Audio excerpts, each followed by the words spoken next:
Uh, hey everybody, how you doing? I wanted to talk about the Sphinx and its longevity, how long it's been around. We can get an estimate of that and what it represents. Yeah, we talk about what the Sphinx represents, and it's well, at least we get an idea of its longevity, how long it's been there, you know, in the middle of the Sahara Desert, in the land of Egypt, we call, okay, Egypt today. It was Cam at one time. So anyway, we have the Sphinx. And when I say, when I speak about like our ancestors who carved the Sphinx out of a solid rock, they didn't build it, they built it out of a rock. When I speak of our ancestors, I'm speaking about everybody on this planet.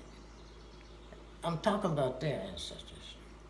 We all have the same ancestors ultimately, because it began, that is, the beginning of our human species began there in Africa. So everybody on the planet has African ancestry, whether you're European, whether you're the Mid-Eastern folks, whether you're from India, whether you're from China or India or Japan or Korea or Vietnam, any of those countries, South America, etc., Mid-America, America, Canada. We all have African ancestries, and we need to realize that, and stop blinding ourselves to the truth. I know there's people who try not to understand. I know that, Or they say they're the devil's disciple. They say, they try to object to what you're saying, or question you, and all that stuff. Know the truth. Stop trying to not understand. Okay, good. So now we get into the longevity of the Sphinx and where I get the information from. Okay, I generally get information from the mythology, but not this. The information that I'm going to talk about today came from climatologists, from Columbia University. We're not talking about ancient times. We're talking about like almost here now. Well, I think they did their studies about maybe 10 years ago or so, maybe 15 years, somewhere back there, which is, late. So we have the Sphinx. What do we have here? Well, we have, first of all, we have a lioness, okay, female, and we can see the paws of the lion and all that stuff. She's laying down. The rear part of the lion, the lioness, okay, represents a type of power possessed by early women, and women today too, really. Possessed by early women, And then we have the head of the Sphinx, which some say it's a man, I say it's a woman, okay? It might be a man, but I think it's a woman, okay? So we see the power of the woman. Wait a minute, why don't we have a human woman? We have a lioness there because of the power, the reproductive power of the lion. It's so powerful, okay? The lioness, I should say. So this tells us that the ancient humans, the females, had a very, very powerful reproductive capacity also. It was so powerful that it had to be represented by an animal, the lion itself, because the lion's reproductive capacity is so powerful. So they represented the human female by the lioness, just to indicate just how powerful the human female is. If you have powerful reproductive capacity, and you can have powerful brain power capacity too. You sort of translate together here. You know what I mean? In other words, the brain survives well with the same reproductive fluids, you know what I mean, that is produced by, in this case, the woman.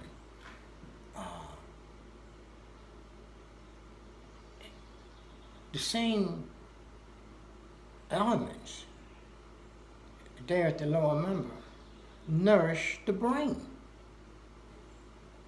Okay? So, anyway, so we see now that the ancient humans had a very powerful reproductive capacity. Women have the same thing today. It's just that they just don't realize it, maybe. Well, anyway, or they have brain power, that's what I'm saying. You got the reproductive power, you got brain power too. If you use the reproductive power in the right way, in other words, from here to here, instead of going out here. Okay? So we have the Sphinx. Now, at the bottom of the Sphinx, around the side, the bottom of the Sphinx, we see sea creatures. Creatures like mollusks and whatnot, or the shells and whatnot. But these little sea creatures, but we're in the middle of the desert. How did the sea creatures get there? They didn't come from the Nile River. Okay, no. Even though a lot of the sediment washes down in the Nile River, always did for millions of years. Okay, so the sediments washed down, but not sea creatures, But where did the sea creatures come from? That's the thing. Okay, so we've got climatologists now from, I think, Columbia University and a few other schools. They go out into the Atlantic Ocean off the coast of the Sahara Desert, they go out in the ocean a ways, and they send down these tubes, to get the cores. They go way down beneath the ocean floor. And they come up with these long cores, So they go down, their job is to interpret what they found, right? Okay, we see now that we have sections, for example, a section here. And down we have a section here that's a different color, different shape. And you got another section here that goes back to the first color. And you got another section here, another dark shade, So wait a minute. They discovered that, these different sections are like 20,000 year periods. Each section, 20,000 years. Wow. They dug down there and they got the information. Now, but they see in a certain section of the core that they have in the sediment, they find elements, for example, plants, something, plants, maybe parts of little animals or whatnot. They come from Central Africa. Central Africa? What's that got to do with the Sphinx here, right here in the middle of the Sahara Desert? And what's it got to do with the way out here in the Atlantic Ocean? Well, the Nile water rushes on down, right? It was usually to the Mediterranean. But when things changed, the sediments didn't go into the Atlantic Ocean, Then, plus there were annual floods from the Nile, where the water would flood the land, and that region, just that region, people, the water brought down this beautiful, wonderful soil, the rich soil from the Africa. They had a great farming community there. That growing community, that's how the Egyptians got so wealthy. Well, anyway, they find this stuff in the core. that they had dug up from the bottom of the Atlantic Ocean. Oh, wait a minute here, you know? So they came to the conclusion that the Atlantic Ocean rose up and flooded the land, flooded North Africa, flooded the Sahara Desert. Not only that, it flooded around the Sphinx too. And that's how the sea creatures got embedded in the side of the Sphinx. But wait a minute. These floods, they say, lasted for 20,000 years. 20,000 years, the Sphinx was underwater. So was the Sahara Desert. Okay, that's 20,000 years, and that's a long time. But now we have a 7,000 year period. Let's say from 7,000 years ago to now. Oh, so we come to the whole dynastic period. Okay, you know, ancient Egyptians had these dynastic periods where the king and his family and their court would last so long, then it would change over to another dynasty and so forth and so on. So okay, so we had the dynastic period, and it began around 6,500 years ago, 7,000 years ago. But wait a minute, this is when the climatologists said that the water receded. That is, the 20,000 year flood waters receded, went back out to the ocean about 7,000 years ago. And this is when the people who had to leave during the flood, when the floods came in, you know, they came back because, well, the people migrating around. And here people found some rich soil and whatnot. Yes, and so they built themselves a civilization there because people needed food, and they had the rich soil, and the Nile would flood every year and spread around and bring them all their water and nutrition and all that stuff. Okay. So now we have this, the 20,000 year flood cycle, and we can add 7,000 years to that, coming up to the day, this point.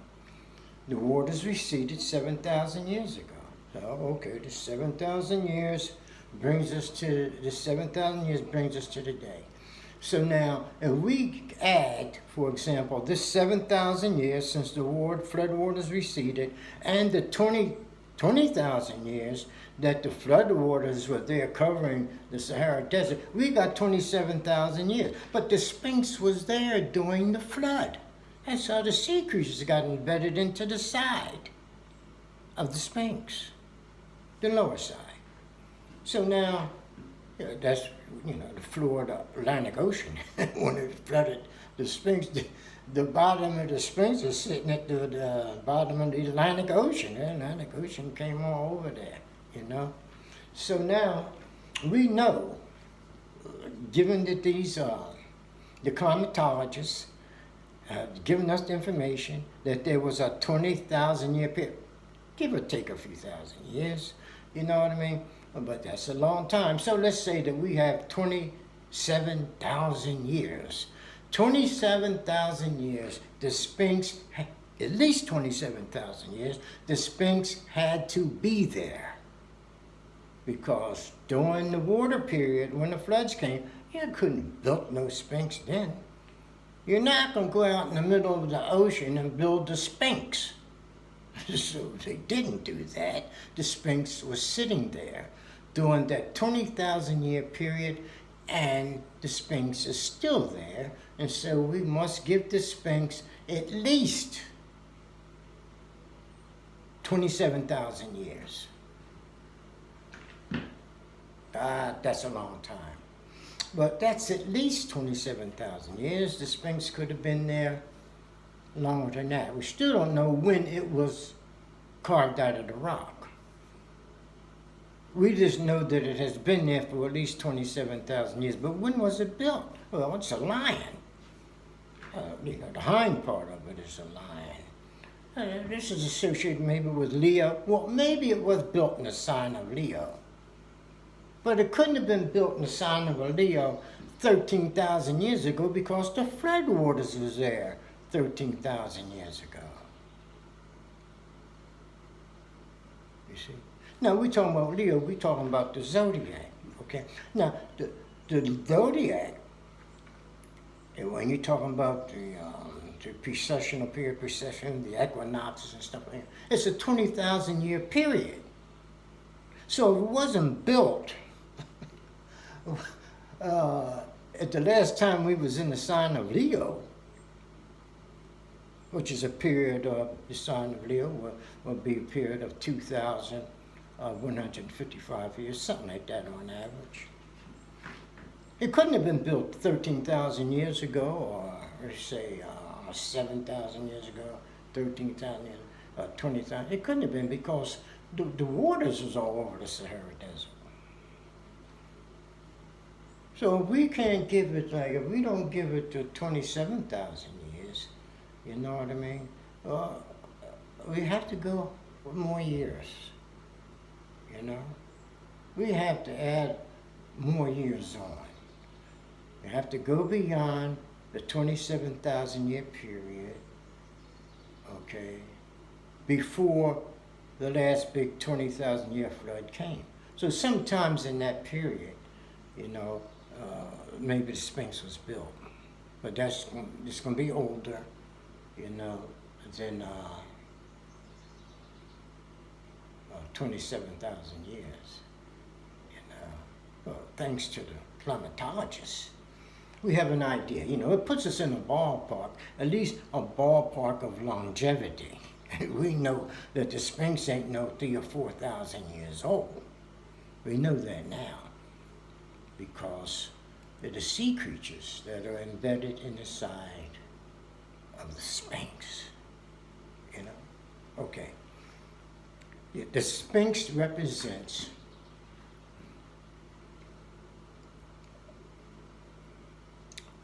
the androgynous type human.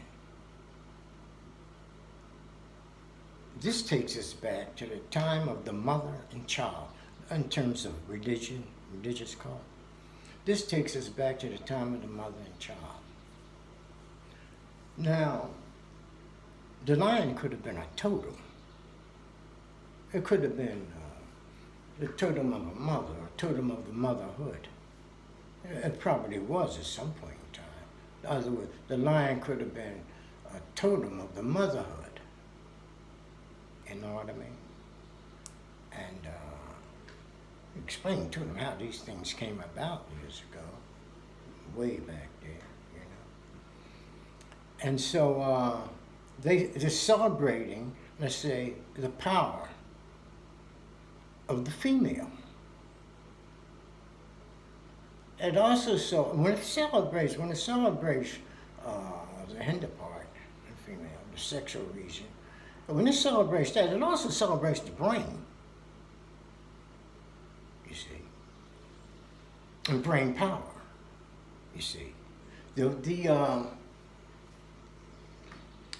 These ancient folks, I'm talking about, we're going way back, did not have a cerebral cortex. And so the cerebral cortex did not interfere in any way with them. They didn't have one. We say they weren't thinkers, you know what I mean? But they had their five senses. They could memorize things. They certainly had an imagination. They lived, you know what I mean? They lived primarily, I would say, by observation, without interference from the cerebral cortex. So they weren't making mistakes. You know, you see something in your brain, cerebral cortex tells you, well, not too sure about that, think you might be wrong, it might be this, might be that, might be this, might be that, remember this, remember that. No. They didn't go through all that. We go through that because we don't have control of the cerebral cortex. If we control the cerebral cortex, we'd be really, truly awesome creatures on this planet. But we don't control it. We would have the reptilian brain, we would have the limbic brain, or the animal brain. We'd also have the cerebral cortex, or the pineal and the pituitary. We'd have all that going for us. You know what I mean? But we're not in control of the cerebral cortex, and it causes us problems. You know, And this is why we have so many problems with the personality. This is why we got to get rid of the personality when we're going to get in here and realize the true self. Personality is a hindrance, you know what I mean? Because it is built upon many things that shouldn't have been said to us growing up. It is built upon, let's say, the uncontrolled cerebral cortex. Whew, man, you know, we got to get rid of this personality, and we get rid of the personality going here. Yeah, here's how it goes. It's a type of a law. If you take something away, then you must put something in its place.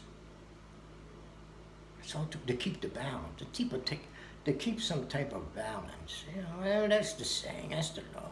If you take something away, put something in its place. If we take the personality away, well, what happens? You see, the true self manifests. It comes out, it manifests. It's taking the place of the personality because we got rid of that. But we had to fill the gap. The true self rises up. That's what happens. Personality is a hindrance. True self rises up, then this cerebral cortex falls in line with it. And we build another personality that corresponds to the true self. Man, we become truly holistic. And we can do something. We've managed this. You know what I mean? Oh, man, it makes you feel good. We mean I'll be whole again? Yes, you'll be a whole creature. You know what I mean? You won't be all with the personality because you're going this way, that way, every which way. You know what I mean? Oh, that'd be over with. You know what I mean? We'll be real. You know what I mean? We will experience a reality that so far has been denied us because of what we've been taught, this personality factor, and because of the cerebral cortex, that unfortunately we don't control. If we controlled it, it would be wonderful. Oh, we can't control it. We can gain control of it. But what was so wonderful for the ancient folks, they didn't have the cerebral cortex. And remember, it wasn't there. We know this because the mythology tells us this. You know? When they show, like, the gods in the mythology, you know, the so-called netters, we call them netters, they have the, you see them with the top part of the brain, the head, top part of the head, it's not there, it's like cut off. The head is flat on the top because they're indicating that, hey, we don't have a cerebral cortex. We don't have the problem that the cerebral cortex gives people. You know, but when it's not controlled. Well, it also, okay, is celebrating the ancient ancestors who didn't have a cerebral cortex. They didn't think. They knew because they couldn't think. They knew through observation. Well, that's what they had going for them. Observation. But with this observation, there was no interference. They didn't have the messed up personalities like many people have today. I'm sorry, but that's true. They do have these messed up personalities. But those old folks didn't.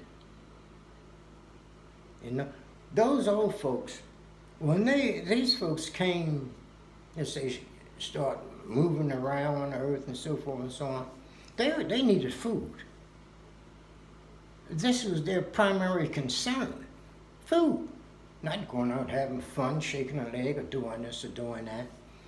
No, they needed food, you know. And here's where their observation capacity, which was great, it was very great, greater than ours, because our cerebral cortex interferes with our ability of observation. It interferes.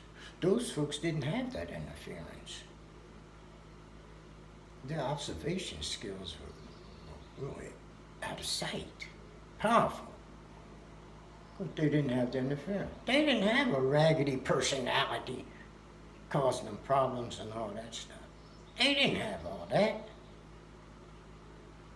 You know? And these are the folks who reproduced on their own, the females. Celebrated by the Sphinx, that has been there for, I would say, over 27,000 years.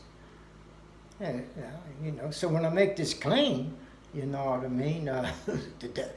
It puts us in a longevity ballpark, so to say. You put the Sphinx in a longevity ballpark. And when they come talking about the Sphinx is 3,000, 4,000, no, it's not. You know what I mean?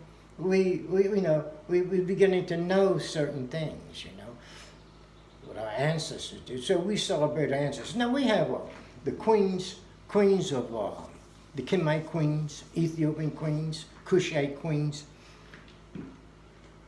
Sometimes the female, the queens, would dress up in male attire, put on male clothes. It had nothing to do with sexual preference. It had to do with celebrating the ancient ancestors who were androgynous. They celebrated the ancient ancestors by putting on male attire. These females, they put on male attire, therefore they represent two, both male and female. See, what people got to do today is not be so squeamish and look at life for what it is. You know what I mean? Oh, I don't know. I don't like to hear things like that. Get used to hearing the truth. Don't turn your back on the truth. No matter how it's presented, at least accept the truth. Don't deny it. You know what I mean?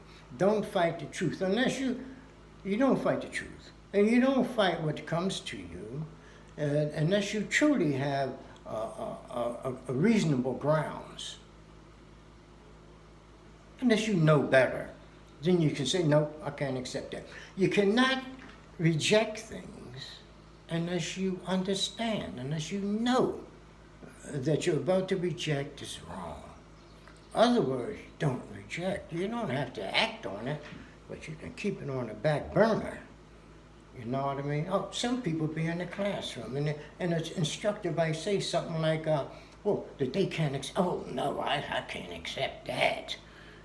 Do you have grounds for rejecting it? You know what I mean?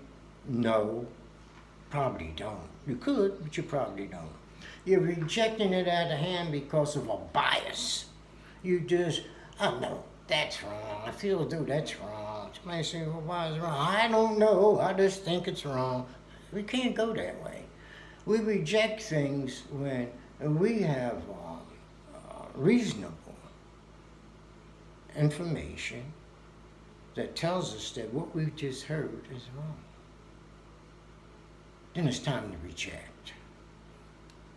In other words, if you don't have, like I said, you don't have to act on it. You can put it on the back burner. But ladies, you have the power in you, the power that the Sphinx represents. You have it. What you have to do is manifest it. You have to bring it out. I know you have been suppressed for a long, long time. But it seems like everywhere in the world, the female been suppressed, horribly so. Even today, we know that. Even today, there's some communities, some people in the world, they'll put the woman in jail for trying to go to school. Well, we've heard of something like this. You know what I mean? And it's crazy. But this was what happens. This is what happens in a male society. They suppress the woman. What is the fear that they have of the woman? The power of the Sphinx. They intuitively, the male, intuitively know that that power resides in the women today. And they don't want the women to manifest their power. They're afraid of it. The day is coming. I said recently that we're entering into the sign of Aquarius, or we're there, and the winds of Aquarius favor the woman. So, ladies, you got to rise up within yourself and then manifest that wisdom, manifest that power. We need it at this point in the history of our species.